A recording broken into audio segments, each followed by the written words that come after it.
You just evicted a tenant with the sheriff. Should you change the locks? Well, that's what we talk about with our good friend and paralegal Bita Di Lisi right after this.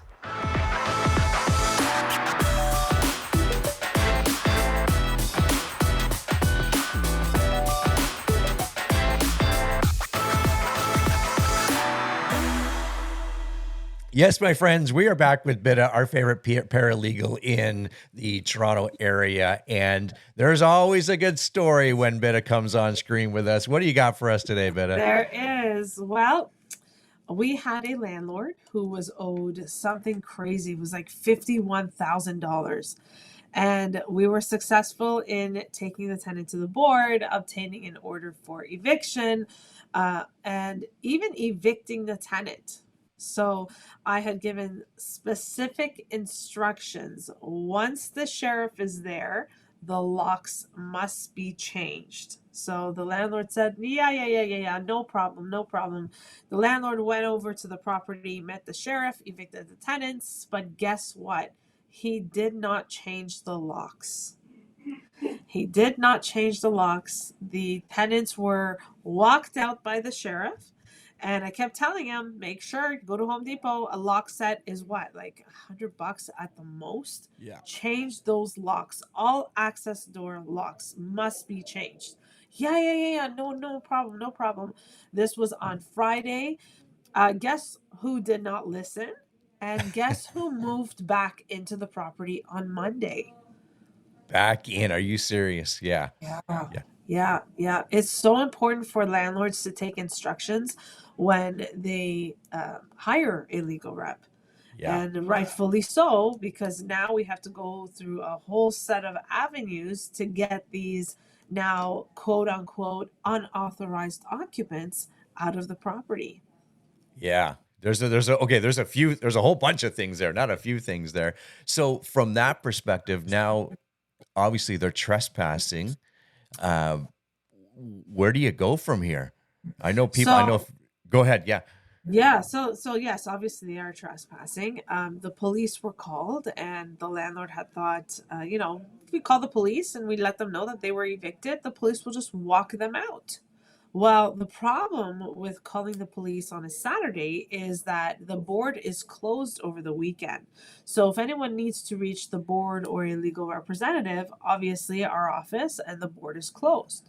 And if the police hear that, I'm a tenant, they don't get involved because, the cops have no jurisdiction they have no legal opinion when it comes to dealing with these types of matters.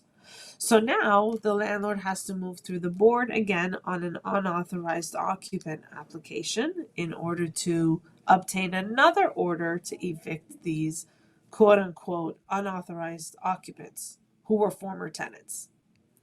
So just a mess, really, is what I'm hearing. Disaster.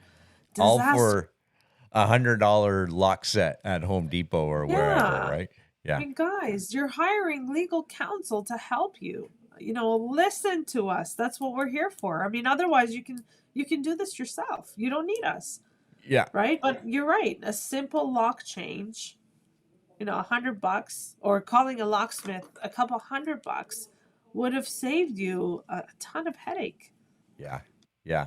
And it's not just maybe that landlord was trying to cut corners or just forgot about it or anything. No, this is probably the next most important step in an eviction, especially when the sheriff is involved. Well, when anything is involved, right? And Bita doesn't tell people like this because it's a good idea. Bita tells people to follow these steps because she's been there before and done it 1,000 times, right? Yes. We know a thing or two. That's why. And we know how people are, especially, Gary, when people get desperate, people do things out of disparity. Mm-hmm. Right? Desperate times calls for desperate measures. And if people, especially with the economy the way it is right now and inflation and everything is so expensive, the rent is expensive, food is expensive, where are they going to go? So if they can delay even another few months and they have a roof over their head, why wouldn't they do it? Yeah, of course. I have a question for you in regards just over the last, say, couple of months versus any like maybe the same time last year, if you can recall, are you seeing more files across your desk or less files across your desk?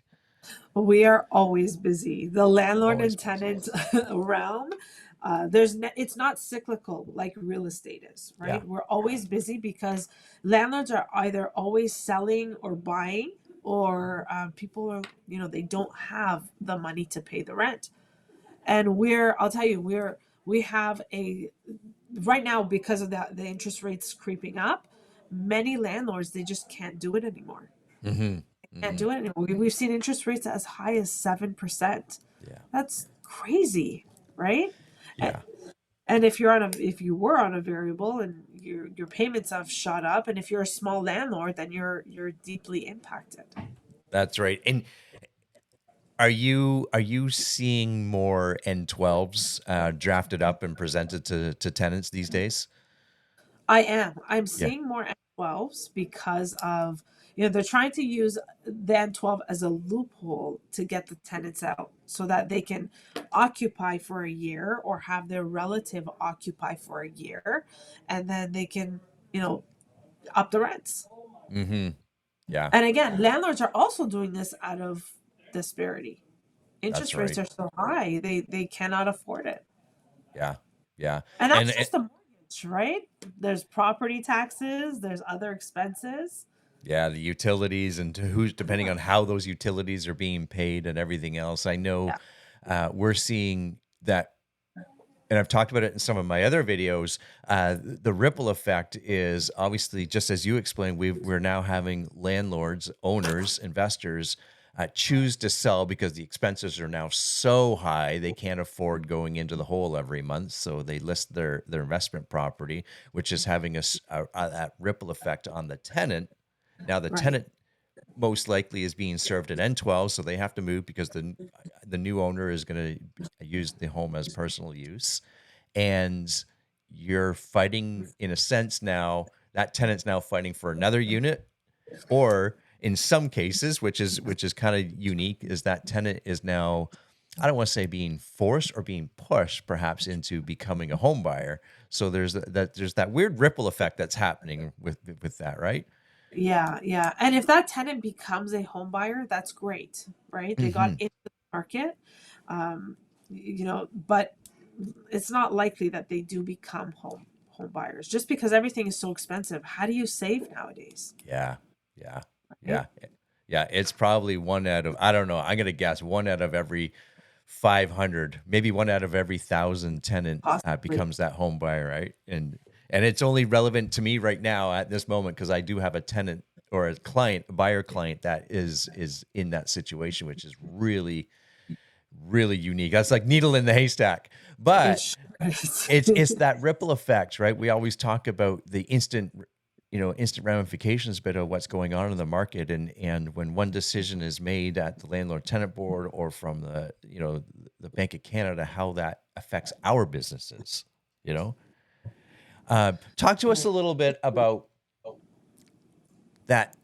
And I know we've done it in the past about serving an N12, but for those that are watching that, well, Gare, what's an N12? What is all this fancy lingo that you're speaking? Just give us kind of the layman's terms of what an N12 is and why it's being used.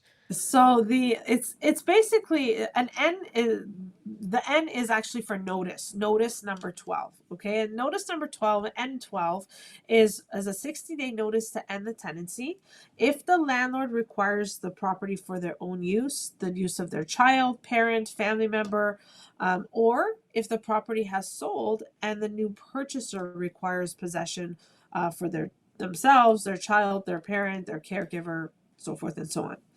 However, on that notice, when it's served to the tenant, although it gives them 60 days to vacate, they still do not have to vacate.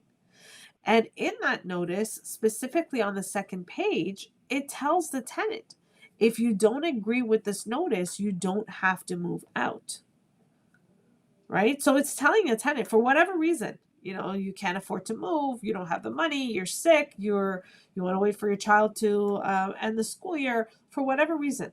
You don't have to move out until the landlord applies to the landlord and tenant board, has the matter heard, and then the board will render a decision as to whether or not the tenancy is over.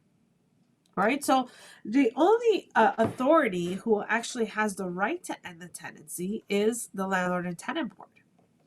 And I'll tell you, Gary, I've been at the board on hearings where even though when the property has sold and the board does not end the tenancy. So just because a property is sold is not a strong enough reason for the board to end the tenancy. You actually have to prove that yes, the property is sold.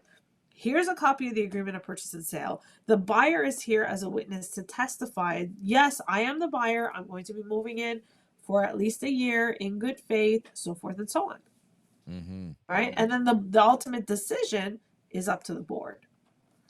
And that's there's a whole other ripple effect. We talked about that ripple. So from my perspective as a realtor, this is where it gets really interesting. So if I submit an offer and in that offer, 99% of the offers in the pre-printed clauses we talk about is it'll say a vacant possession. And if Bita is now representing the seller and provides an N12 to that tenant, and that tenant chooses not to leave, how does that property close? Because that property can only close if there's a vacant possession. Well, that's where obviously lawyers get involved, and we can talk to our lawyer friend about what that looks like, and maybe we'll do that on our next video with our lawyer.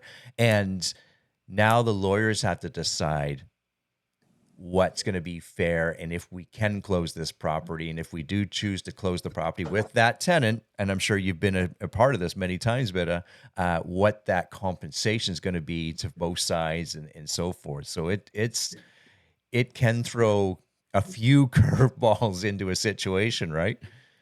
Oh yes, oh yes, and there are very, very strong and high cost consequences when sellers agree to provide vacant possession. Right? Very, very strong and costly cost consequences, not only to the buyer, not only are you paying legal fees, but you're paying accommodations. Where is the buyer going to stay until you're able to provide vacant possession? Where the buyer is going to store their stuff, their belongings, their furniture, right? Because now they're displaced. They were relying on you as a seller to provide vacant possession. Yeah. Yeah. Right? Very strong cost consequences. You as a seller, if you choose to provide vacant possession when you have a tenanted property, you have to 100% know that you can. I mean, that's it. That's the bottom line, right? Yeah. Yeah. Yes. And if you know that you can't, you're gonna have to weigh if the risk is worth taking. Exactly. And we're seeing a lot of that in the marketplace at this moment. So if you're a seller out there, or industry colleague, whether on the paralegal side, investor side, because both Bita and I are investors and everything else, do your homework, talk to your tenants, and feel that out. And a conversation is far better than an email and everything else, or a text. Go have a conversation with them, kind of get an idea of where they're thinking, and have that conversation, at least lay down the groundwork. Because some tenants are just waiting to leave, and maybe they've just never been asked or given the opportunity, right? So you just never know. You got to have that conversation first, right? Absolutely. Yeah. Absolutely. Good stuff. This is good. So here's what I learned. Change the stupid locks. Change the locks, my friends. Change the locks. And I know when I've done it many times, I always have 2 or 3 different styles of locks, because obviously every door is just slightly a little bit different until you can get everything, all your investment properties kind of on the same lock system or the same lock set in a sense. And it's worth the investment to your local hardware store. Yes. Can't say that enough. Better remind everybody how we can get a hold of you. You can head over to stonegatelegalservices.ca. You can book an online discovery call with myself or my team. That you can do from our website. You can always send us an email. All our contact information is, you can find it from the website. Again, stonegatelegalservices.ca. There you have it, my friend. So for Bita Di Lisi, I'm Gary McGowan. We'll see everybody on the next video. Goodbye for now. Bye for now.